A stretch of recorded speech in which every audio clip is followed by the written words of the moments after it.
Hollywood की एक film आई थी स्पाइडरमैन, उसका एक बहुत फेमस डायलॉग है, great power comes with great responsibility. जब आपके पास बड़ी पावर, बड़ी संपत्ति, बड़ी ताकत आती है तो आपके पास बड़ी जिम्मेदारी भी आ जाती है। यही पंक्ति वक्फ के उन सभी व्यक्तियों को समझना चाहिए जिनके पास वक्फ की संपत्ति, वक्फ की का संसाधन था, लेकिन उन्होंने अपनी जिम्मेदारी का निर्वहन नहीं किया। इसी वजह से आज भारत की सरकार उनसे उनकी जिम्मेदारी छीनना चाहती है और छीन के वक्फ के जो ट्रिब्यूनल है, वक्फ का जो बोर्ड है, उसमें उन्होंने 2 नन मुस्लिम व्यक्ति को भी रखने की बात कही है। राज्य सरकार का हस्तक्षेप, केंद्र सरकार का हस्तक्षेप ये वक्फ की प्रॉपर्टी में होने जा रहा है और इसी हस्तक्षेप, इसी जबरदस्ती हस्तक्षेप को लेकर मुस्लिम समुदाय परेशान है, मुस्लिम समुदाय एजिटेट कर रहे हैं। लेकिन ये मुस्लिम समुदाय, ये all India Muslim personal board और ये मुस्लिम उलमा जो आज सरकार को गालियां बक रहे हैं, सरकार के खिलाफ बात कर रहे हैं, ये कहाँ थे जब इनके पास ग्रेट पावर था, जब इनके पास ग्रेट पावर था, जब इनके पास ग्रेट संपत्ति था, जब इनके पास ग्रेट रिसोर्स था, तो इन्होंने मुस्लिम समुदाय के जो गरीब, वंचित, पिछड़े लोग हैं, जो मुस्लिम समुदाय के वैसे लोग जो नाली पर अपना जीवन गुजर बसर कर रहे हैं, मुस्लिम समुदाय के वैसे लोग जो अपने पुश्तों में शिक्षा से दूर है, उन्हें स्कूल नहीं नसीब होता है, उन बच्चियों की शादी नहीं होती है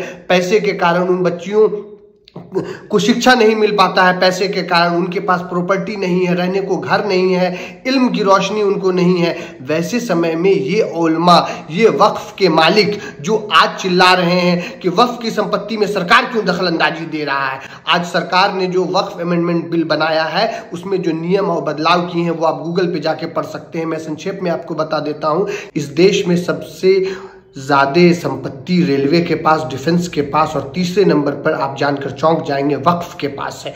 वक्फ उन संपत्तियों को हर हाल में इस्लामिक रूल के हिसाब से और वक्फ के रूल के हिसाब से सामाजिक कार्यों में, धार्मिक कार्यों में, नैतिक कार्यों में खर्च करने के लिए बाध्य है। परंतु यहाँ पर प्रश्न ये उठता है कि पूरे भारत के भूभाग का 5% ज़मीन यदि वक्फ के पास है तो क्या वक्फ ने उस ज़मीन को, उस प्रॉपर्टी को, उस संपत्ति को सामाजिक कार्यों में, नैतिक कार्यों में, धार्मिक कार्यों में खर्च किया या उसे अपना प्रॉपर्टी बनाकर उस पर कुछ खास लोग जो इसके मालिक थे उसका वो दुरुपयोग किए हैं। ये एक अहम बात है वक्फ के बिल को समझने से पहले। इन मुस्लिम भाइयों से और इन मुस्लिम समुदाय के लोग जो आज वक्फ बिल के पास हो जाने पर नाराज चल रहे हैं, उनसे मेरा एक प्रश्न ये है कि अगर वक्फ के पास इतनी अरबों खरबों रुपए की संपत्ति आज़ादी से लेकर आज तक उनके पास है, उनकी मिल्कियत उनके पास है और उन्हें ये पूरी स्वतंत्रता थी कि इस संपत्ति का वो इस्तेमाल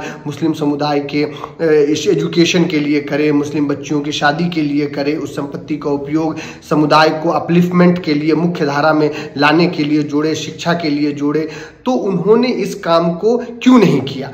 वक्फ ट्रिब्यूनल में और वक्फ का जो पूरा बोर्ड है उसमें राज्य सरकार ये तय करेगी कि उसमें महेश कुमार आ सकता है या मोहम्मद अली आ सकता है। पहले ऐसी व्यवस्था नहीं थी। पहले ऐसी व्यवस्था थी कि कोई ज़मीन यदि विवादित है, वक्फ उसको यूज़ कर रही है और हमने क्लेम कर दिया या किसी व्यक्ति ने क्लेम कर दिया तो उसका फैसला वक्फ ट्रिब्यूनल में ही होगा। परंतु अब व्यक्ति हाईकोर्ट में जा सकता है, अब इसकी सुनवाई हाईकोर्ट में हो सकती है और हाईकोर्ट फैसला वक्फ के समर्थन में भी कर सकता है, वक्फ के अगेंस्ट में भी कर सकता है। तो ये बात वक्फ की प्रॉपर्टी को सालों साल से उस प्रॉपर्टी पर कब्जा करने वाले जो मुस्लिम लोग थे उन्हें बर्दाश्त नहीं हो रही है। उन्हें बर्दाश्त नहीं हो रहा है कि मेरे वक्फ के प्रॉपर्टी जिस पर हम बैठकर मलाई मार रहे थे, जिस पर बैठकर हम पूरा राज कर रहे थे, इन संसाधनों का दुरुपयोग कर रहे थे, शोषण कर रहे थे, दोहन कर रहे थे, अब इसमें सरकार की, अब इसमें अमित शाह की, अब इसमें नरेंद्र मोदी की, अब इसमें भाजपा सरकार की नज़र क्यों लग गई। नज़र लगेगी और नज़र हमेशा लगेगी।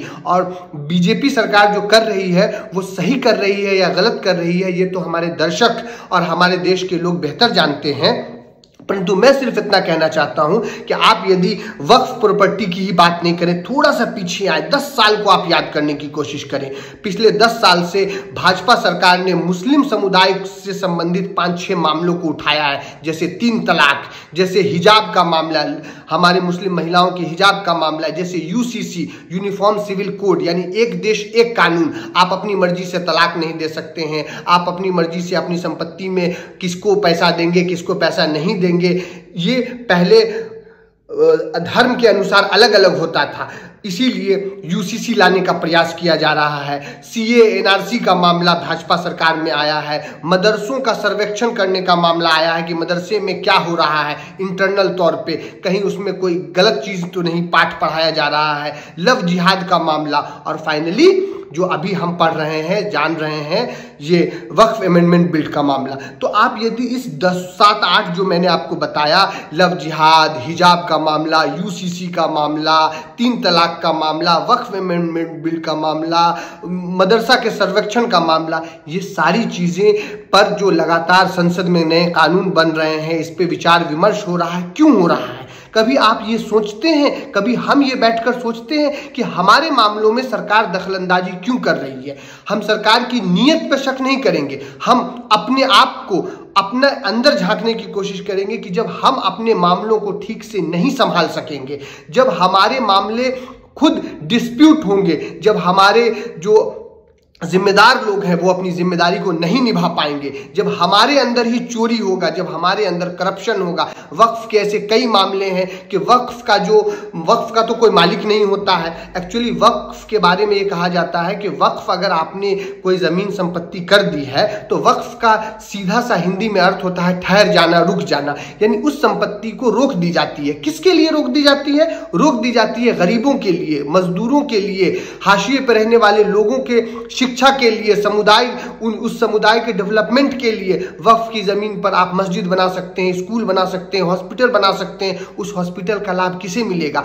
गरीबों को, मजदूरों को, चाहे वो किसी भी रिलीजन का हो। वक्फ की जमीन पर जब आप स्कूल खोलेंगे तो उसका पूरे समुदाय को इल्म हासिल होगी। वक्फ की जगह पर आप धार्मिक संस्थानें खोल सकते हैं। लेकिन वक्फ की जमीनों को वक्फ के जो मुतल्ली होते हैं, मतलब जिम्मेदार व्यक्ति, उन्होंने बेच दिया है। देश में केरल, उत्तर प्रदेश के कई मामले हैं, जब आप गूगल करेंगे तो आपको पता चलेगा कि निजी संपत्ति बनाकर उसको उन्होंने बेच दिया है, और बोर्ड करप्ट है इसके अंदर। और जब आप करप्शन करेंगे, जब आप 3 तलाक के मामलों को अपने घर में सुलझा नहीं पाएंगे, आपकी महिलाएं सड़क पे आएंगी, तो सरकार आपके मामले में इंटरफेयर करेगा। जब आप हिजाब जैसे मामले, मदरसे जैसे मामले और लव जिहाद जैसे मामले को खुद से कंट्रोल नहीं करेंगे, सॉल्व नहीं करेंगे और खुद करप्ट रहेंगे, अपनी जिम्मेदारियों का निर्वहन नहीं करेंगे, तो कोई भी सरकार इस मामले में दखलंदाजी करेगी और सरकार ये तर्क देगी कि हम अपने नागरिक के बेहतरी के लिए, हम अपने देश के नागरिक के बेहतरी के लिए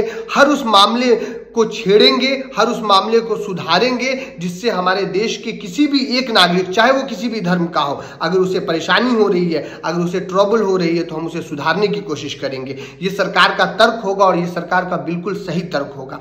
अब इस तर्क के साथ सरकार आपके साथ न्याय कर रही है या अन्याय कर रही है? वक्फ अमेंडमेंट बिल हो या 3 तलाक हो, इन मुद्दों में सरकार ने जब हस्तक्षेप किया तो हस्तक्षेप करने के बाद सरकार ने आपके लिए बेहतर कानून बनाया, आपके लिए बेहतर सुधार किए या बेहतर सुधार नहीं किए, ये देखने और समझने की बात है। परंतु सरकार आपके मामले में इंटरफेयर कर रही है, ये ज्यादा महत्वपूर्ण मुद्दा है। और क्यों कर रही है? इसमें दोषी न नीतीश कुमार है, न नरेंद्र मोदी है, न अमित शाह है। उस व्यक्ति के बारे में मूल्यांकन करने का जो वक्फ की प्रॉपर्टी का मालिक आज़ादी के बाद से बना हुआ था, लेकिन उसने अपने जिम्मेदारी का निर्वहन नहीं किया, उसने वक्फ की प्रॉपर्टी का सही इस्तेमाल नहीं किया।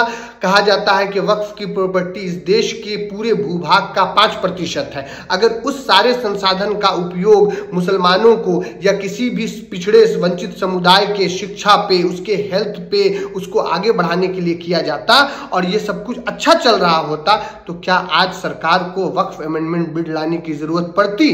बिल्कुल नहीं पड़ती। सरकार को या किसी भी संस्था को तभी किसी मामले में छेड़छाड़ करने की आवश्यकता पड़ती है जब मामला बिगड़ने लगता है, जब मामला डिरेल होने लगता है, जिम्मेदार व्यक्तियों ने अपनी जिम्मेदारी का निर्वहन नहीं किया। और मैं आपको इस वीडियो के साथ आगे भी बताना चाहता हूं कि मुस्लिम समुदाय या किसी भी समुदाय के और भी मुद्दे पर सरकार बिल बनाएगी। अभी तो शुरुआत है। आपके पढ़ने, उठने, सोने, नमाज पढ़ने, रोजा रखने पर बिल आने वाला है इस देश में। इस बात को समझ लीजिए। क्यों? क्योंकि यदि आप अपनी जिम्मेदारियों का निर्वहन नहीं करेंगे, अगर आप मस्जिद नहीं बनाएंगे अच्छे से, अगर आप रोड पे नमाज पढ़ेंगे और अगर आप परेशानी खड़ा करेंगे और अगर आप अपने मामलों को खुद से सॉल्व नहीं करेंगे, आप जिम्मेदारी पूर्वक रूप से फैसले नहीं लेंगे, आप यूनाइट नहीं होंगे और आप संवैधानिक तौर पे इस देश में प्रोग्रेसिव पर्सपेक्टिव से आगे नहीं बढ़ेंगे, तो आपके हर मामले पर सरकार आएगी, बोलेगी, बिल बनाएगी, आप चिल्लाते रहिए, आप बोलते रहिए, आपकी सारी संपत्तियां छीन ली जाएगी। इसीलिए क्योंकि आप अपनी जिम्मेदारी का निर्वहन नहीं कर रहे हैं। यदि मैं इस कलम को जिम्मेदार बनकर इसकी सुरक्षा नहीं करूंगा, इससे लिखूंगा नहीं, इसका सही प्रयोग नहीं करूंगा, तो इस कलम को मुझसे छीन लिया जाएगा और मुझसे छीन लेना सही है। तो साथियों, इसी के साथ वक्फ अमेंडमेंट बिल पे जो मैंने चर्चा की है उस पर आपकी क्या प्रतिक्रिया है, आपकी क्या राय है, ज़रूर बताएं और इस वीडियो को शेयर करें ताकि वो लोग जिन्हें वक्फ अमेंडमेंट बिल के नाम पे रोड पे ला दिया जाएगा, जिन्हें भड़काया जाएगा कि तुम्हारे धर्म के साथ गलत हो रहा है, तुम्हारी संपत्ति छीनी जा रही है, उसे ये बात पता चले कि हमारी संपत्ति क्यों छीनी जा रही है। अगर छीनी जा रही है तो क्यों छीनी जा रही है, अगर हमारी संपत्ति और हमारे वक्फ के मामले में इंटरफेयर सरकार कर रही है तो क्यों कर रही है, आखिर क्यों इसकी नौबत आ गई, आखिर क्यों सरकार को वक्फ अमेंडमेंट बिल लाना पड़ा और वक्फ के मामले में इंटरफेयर करना पड़ा, वक्फ ट्रिब्यूनल के मामले में वक्फ बोर्ड में जो सदस्य होते हैं उसमें राज्य सरकार हस्तक्षेप कर रही है,